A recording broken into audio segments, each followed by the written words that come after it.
Live. Alright.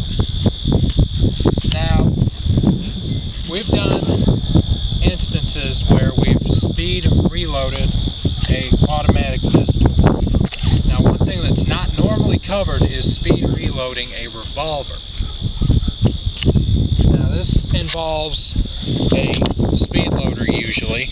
This is a speed loader for a Smith & Wesson 27-28 type. It's actually unique to this revolver only. These speed loaders individually will not work with anything else.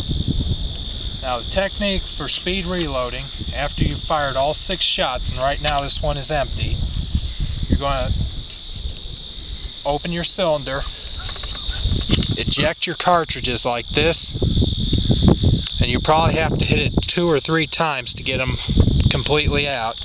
Then you're going to mate up your reloader with the cylinder, twist the top, drop that aside, push your cylinder closed, and then resume your grip.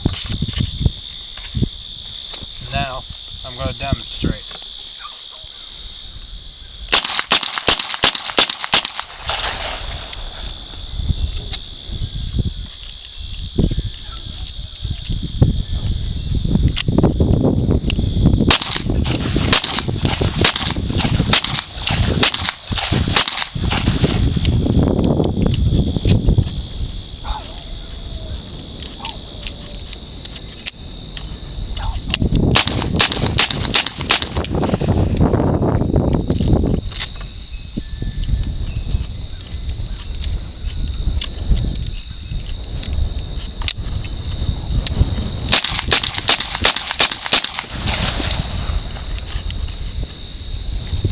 If you'd like to make a call, please hang up and try again.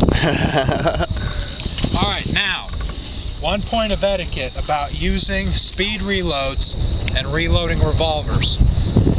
Each time you saw me physically push the cylinder closed, at no time did you see me spin the cylinder, or at no time did you see me sling the revolver to the right to attempt to close the cylinder by inertia. That is very bad form. Do not do that. That's movie bullshit. Keep it out of real life. Thank you and have a good day.